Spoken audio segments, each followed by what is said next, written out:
नमस्कार बच्चों, इसलिए इस पाठ्य पुस्तक में फिर से एक बार आपका स्वागत है। आज हम पाठ क्रमांक 9 पढ़ने जा रहे, जिसका शीर्षक है वर्षा बहार। वर्षा बहार इस पाठ का ही सेशन क्रमांक पहला है। यह एक कविता है और इस कविता को हम इस सेशन में विस्तार से पढ़ेंगे। चलिए बच्चों, सब लोग पाठ्य पुस्तक निकालेंगे। पाठ्य पुस्तक के द्वारा हम इस कविता के पंक्तियों को पढ़ेंगे और समझेंगे। पाठ क्रमांक 9 वर्षा बहार।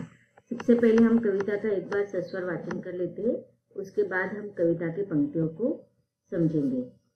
वर्षा बहार सबके मन को लुभा रही है, नभ में छटा अनूठी घनघोर छा रही है। बिजली चमक रही है, बादल गरज रहे हैं, पानी बरस रहा है, झरने भी बह रहे हैं।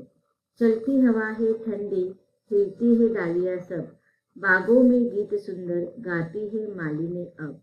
तालों में जीव जलचर अति है प्रसन्न होते, फिरते लखों पपीहे हे ग्रीष्म ताप खोते।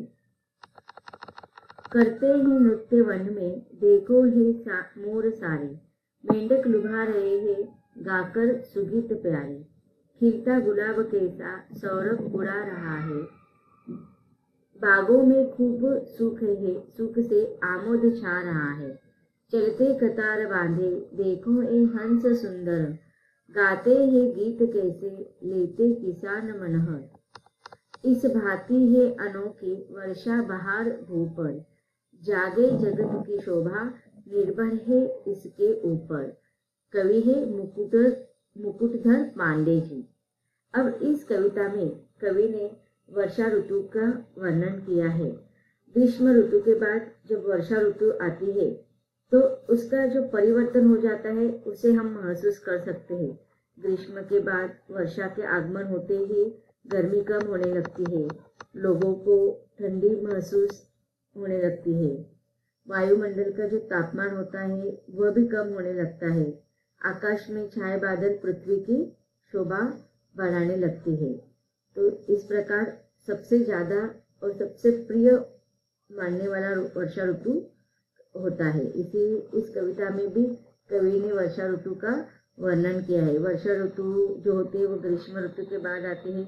वर्षा का आगमन होता है, आकाश में बादल छाने लगते हैं, बिजलियां चमकती है, बादल गरजने लगते हैं, पानी बरसता है, पेड़ पौधों में नव जीवन आ जाता है, तालाब नदियां झील सब जलमय हो जाता है, सभी जल स्रोतों में पानी दिखाई देने लगता है, सब जगह कीचड़ नजर आने लगता है, मेंढक की आवाज झिंगुर की आवाज सुनाई देने लगती है, चारों ओर खुशहाली ही खुशहाली नजर आने लगती है। तो इस प्रकार से पूरा जो वातावरण है वह बदल जाता है। अब इस कविता को हम विस्तार से पढ़ते हैं। कवि मुकुटधर पांडे, इन्होंने वर्षा बहार इस कविता में वर्षा ऋतु के सुखदायक और मनोहर वातावरण का वर्णन किया है। इस वातावरण का वर्णन करते समय कवि कहते हैं कि वर्षा बहार सबके मन को लुभा रही है, नभ में छटा अनूठी घनघोर छा रही है। कविता के पहले ही पंक्ति में कवि कहते हैं कि वर्षा ऋतु का आनंद सबके मन को आकर्षित कर रहे, मन को लुभा रही है। वर्षा बहार सबके, जैसे ही वर्षा का ऋतु आगमन हो जाता है, वर्षा ऋतु में बरसात का आगमन हो जाता है, तो न केवल मानव ही बल्कि सारी सजीव सृष्टि, सारी प्रकृति आनंदित हो जाती है और वर्षा ऋतु का आगमन सबके मन को आकर्षित करने लगता है। नभ में छटा अनूठी घनघोर छा रही है। नभ का अर्थ क्या होता है? आकाश। आकाश में देखो घनघोर बादल छाने लगते हैं और वह घनघोर बादल अपनी अनोखी छटा जो है वह सर्वत्र बिखेर देती है, अनोखी शोभा सर्वत्र बिखेरने शुरू कर देती है। बिजली चमक रही है, बादल गरज रहे हैं, पानी बरस रहा है, झरने भी बह रहे हैं। अब देखिए यहाँ पर कवि ने प्रकृति का वर्षा ऋतु के बाद प्रकृति पर उसका कैसे असर होता है ये एक एक पंक्ति में हमें बताया है। कवि कहते हैं कि बिजली चमकने लगे है, आकाश में जो होते हैं वो काले काले घनघोर बादलों के बीच में बिजली चमकती हुई दिखाई देती है। फिर बादल भी जोर जोर से गरजने लगते हैं और पानी बरस रहा है, और ये बरसता हुआ पानी से क्या हो रहा है, झरने भर गए हैं और वह झरने में पानी बहने लगा है। अगले पंक्तियों में कवि कहती है कि चलती हवा है ठंडी, हिलती है डालियां सब, बागों में गीत सुंदर गाती है मालिनी। अब देखिए नभ पर असर हो रहा है, बिजली, बादल चमक रहे हैं, झरने, नदी, नालों में बरसात का पानी भरने लगा है और वह बहने लगा है। और उसी समय क्या हो रहा है कि चलती हवा ठंडी, हिलती है डालियां सब, ठंडी ठंडी हवा जो है वो सारी दिशाओं में बहने लगते हैं। सारे पेड़ पौधों पर पानी की फुहारें छिड़कने लगती है। इससे क्या हो जाते हैं, सभी पेड़ पौधों की जो डालियां है ना, वो डालियां बरसात के पानी में भीग जाती है और हिलने लगती है। हिलती है डालियां सब, वह बरसात के बूंदों से युक्त, पानी से युक्त डालियां हिलने लगती है। बगीचे में, बागों में गीत सुंदर गाती है मालिनी। अब देखिए जो बगीचा होते, बगीचे में काम करने वाला जो माली होते ना, माली की जो बेटियां होते हैं उसे हम मालिनी कहते। माली बगीचे की देखभाल करने वाले व्यक्ति को हम माली कहते हैं। उसकी पत्नी या उसकी बेटियां जो होती है उसे हम मालिनी कहते हैं। तो इस प्रकार से बागों में सुंदर सुंदर फूलों के बीच में ठंडी ठंडी हवा बह रही है, बरसात के पानी के बूंदे शरीर पर आ रही है, तो इसे बगीचे में जो मालिन है वो प्रसन्न हो जाती है और सुंदर खुशी की गीत गाने लगती है। बागों में गीत सुंदर गाती है मालिनी।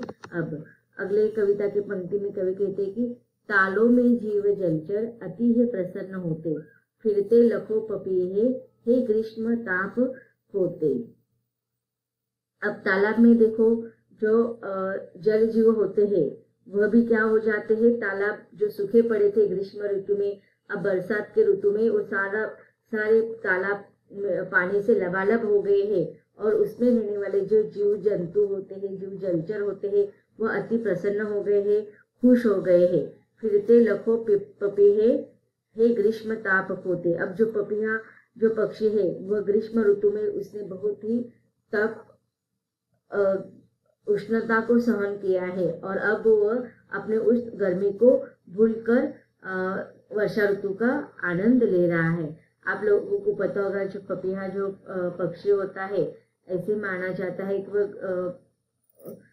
ग्रीष्म ऋतु में वह पानी का एक बूंद भी नहीं लेता है। जब बरसात के पहले बूंद आता है उस पहले बूंद से ही अपने प्यास को वह बुझाता है। अगली कविता के पंक्ति में कवि कहते हैं कि करते हैं नृत्य वन में देखो ए मोर सारे, मेंढक लुभा रहे हैं गाकर सुगीत प्यारे।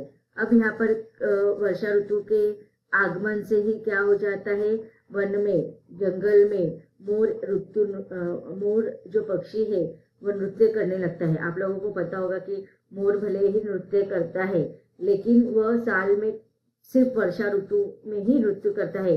ग्रीष्म ऋतु में, ठंडी के मौसम में या गर्मी के मौसम में मोर जो पक्षी है वो नृत्य नहीं करता है। वह केवल वर्षा के आगमन के बाद ही जंगलों में नृत्य करता है, नाच करता है। तो जैसे वर्षा ऋतु आने आरंभ हो जाता है तो जंगल में, वन में मोर नाचने लगते हैं। मेंढक लुभा रहे हैं गाकर सुगीत प्यारे। मेंढक भी अपने प्रिय संगीत या सुगीत को हम सुंदर गीत कहेंगे, सुंदर गीत सुनाकर लोगों को लुभा रहे। अब मेंढक की जो टर टर की आवाज होती है ना, वो केवल बरसात के ऋतु में ही हमें सुनाई देता है। खिलता गुलाब कैसा सौरभ उड़ा रहा है, बागों में खूब सुख से आमोद छा रहा है। अब देखिए खिलता गुलाब कैसा, जैसे ही गुलाब के फूल बरसात के ऋतु में भीग जाते हैं, वो कलियां भीग जाते हैं और वह कलियों का रूपांतर फूलों में हो जाता है। जैसे कलियां गुलाब की कलियां खिल जाती है, पूरा गुलाब खिल जाता है, तो वह सौरभ अर्थात सुगंध, उसका जो सुगंध होता है वह सारे वातावरण में फैल जाता है।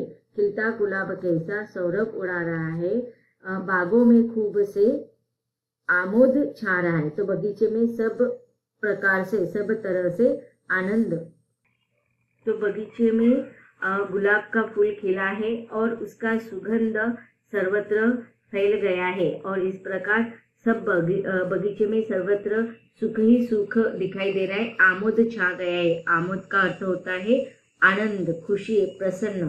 तो अब देखिए, जैसे हम देखते हैं कि ग्रीष्म ऋतु में धरती पर सर्वत्र तेज धूप के कारण कहीं पर भी हमें हरियाली नहीं दिखाई देती है। पेड़ पौधे सूख जाते हैं, नदी नाले सूख जाते हैं, कहीं पर बाग बगीचे में जो फूल होते हैं पानी न होने के कारण वह भी सूख जाते हैं।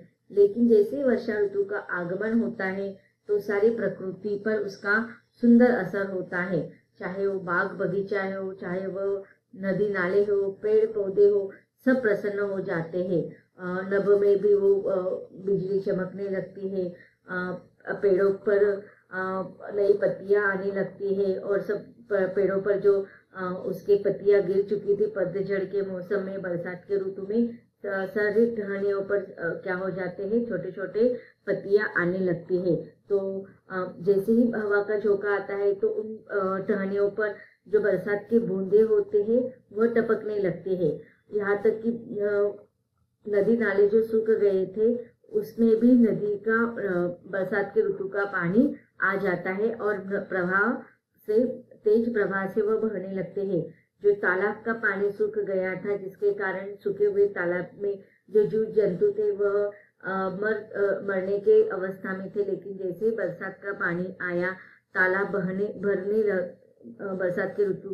बरसात के पानी से वह भर गए और उसके जो जीव जंतु थे वह भी प्रसन्न हो गए। यहाँ तक कि मोर भी अपनी प्रसन्नता व्यक्त करते हुए जंगलों में पंख फैलाकर नाचने लगा। मेंढक अपने टर टर आवाज करके लोगों को मन को बहलाने लगा। पेड़ पौधों बगीचे में जो मालिन थे वो भी खुश हो गए और खुशी के गीत गाने लगे, क्योंकि जो बगीचे में जो फूल थे, तरह तरह के फूल थे, वह सूख गए थे। अब लेकिन बरसात का ऋतु आया, वर्षा ऋतु आया और पूरा वातावरण प्रसन्नित हो गया।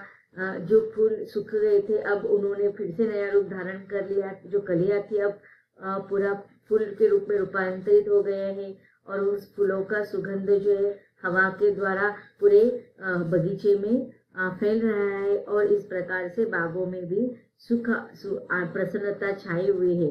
चलते कतार बांधे देखो है हंस सुंदर, गाते हैं गीत कैसे लेते किसान मनहर। अब अगले कविता के पंक्ति में कवि कहते हैं कि वर्षा ऋतु में सुंदर हंस जो है वह एक कतार बांधकर चलते हुए प्रतीत होते हैं। चलते कतार बांधे देखो ये हंस सुंदर, हंस जो एक दूसरे के पीछे पीछे लाइन लगाकर सुंदर कतार बांधकर चल रहे हैं और गाते हैं गीत कैसे लेते किसान मनोहर। और ऐसा महसूस हो रहा है कि वह कतार बांधकर हंस क्या कर रहे हैं, खुशी के गीत गाकर किसानों के मन को हर रहे हैं।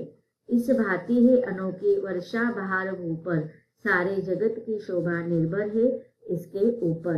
अब कवि अंतिम पद में कहते हैं कि वर्षा ऋतु में सुंदर इस प्रकार पृथ्वी पर वर्षा ऋतु अनोखी आनंद लाई हुई है। संपूर्ण जगत की शोभा जो है वह पूरी रूप से पूर्णतः वर्षा ऋतु पर ही निर्भर होती है।